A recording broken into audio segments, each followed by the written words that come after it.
So, should you buy Tencent stock? Yeah.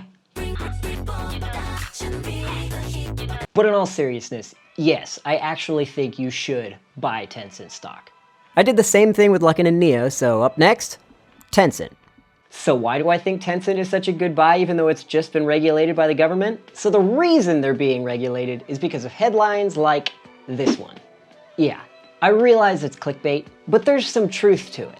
So you can see why they prefer not to encourage a system in which companies can amass more influence than the governing body. Bill Gates has even been quoted saying what basically amounts to, "I'd rather not run for political office because I can do the same thing as a billionaire." I did decide that the philanthropic world was where my contribution would be more unique. I can have as much impact in that role as I could in any political role. I don't have to raise political campaigns. I don't have to try and get elected. I'm not term limited to 8 years. It's a very nice office that I've got right now. So they try not to allow a single entity to amass more power than the government itself. So I think it makes perfectly logical sense that they would attempt to regulate large companies. However, that does not mean that they're going to try to stop them from making money or just try to put them out of business altogether. Essentially, the way things work here is you have a company and they're doing their thing. And then the government will come in and be like, all right, here are the things that we think are going to be a problem in the future, and we are going to put a stop to them. Here are the new regulations. For example, we saw that with the education companies. We had tons of companies taking extreme advantage of the results of the one-child policy. Parents were putting all of their resources into that one child in hopes that they'll be successful. And companies have chosen to take advantage of that and started up all of these ridiculous "think English, kids" style companies. And so then the government came in and they're like, all right, this is a problem.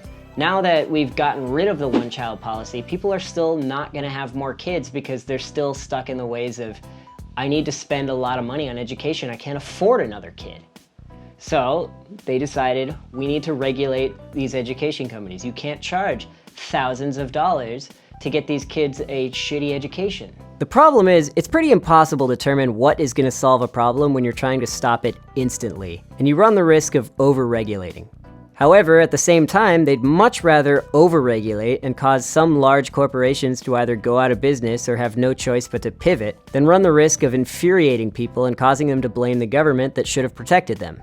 So, that leads us to the video game industry. An industry where it seems like, based on all the headlines, is just done in China. But everyone just likes clickbait.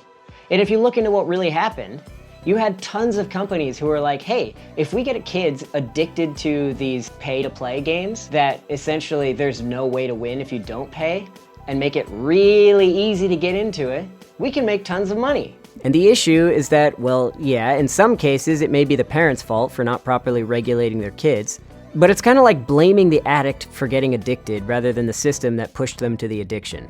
The government sees it as, here's a problem, and the fastest way to solve it is to tell companies, all right, you're not allowed to do this. We're putting a halt to all the production of new video games until we can put in a system to determine whether a game has a negative impact or not.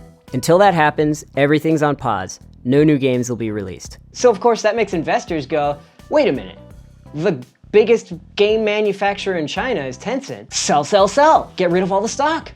Clearly, no one is ever going to ban all video games. It's a huge industry, and it makes the country a lot of money. Nintendo just partnered with Tencent. Like, this is a brand new partnership, a long time in the making. You think Tencent, the company that owns WeChat, the app that is so ubiquitous in China that if you want to ask someone out, you don't say, hey, can I get your number? You say, can I get your WeChat? If you're registering for some website or some service, you don't sign in through Apple or through Google, you sign in through WeChat. Tencent is no stranger to the Chinese market. They know these regulations are coming. And yeah, publishing may be stopped for the time being, but that doesn't mean they're gonna go, well, all right, then we're done. Dust our hands of this problem and now start a new company. They're just gonna wait. They're gonna keep doing what they're doing. They're gonna keep making games. And when the regulations get written down and everything's cleared up, they're gonna start publishing again. That's just how things work here. Everyone knows the situation. It's not like they were like, I started a business in China, I had no idea. Like, if they were not expecting it, they would be the dumbest company. And they are clearly not a dumb company. The other weekend I participated in a Super Smash Bros. Tournament, hosted at a Tencent space.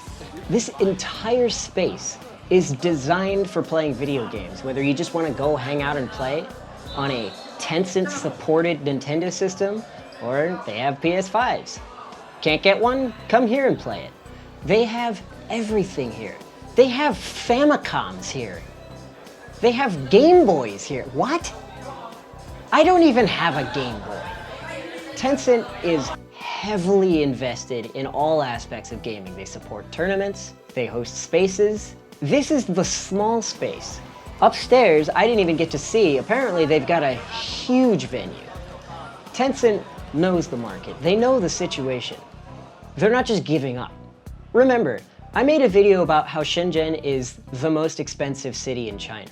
It's kind of like San Francisco in that the housing price is so unrealistic that if you want to own something, you just have to be incredibly rich. And they own this whole space, and it's just for video games. This isn't even including the other Tencent partnerships we've seen in the past. Tencent Luckin Coffee, Tencent Tim Hortons gaming space. Buy Tencent stock.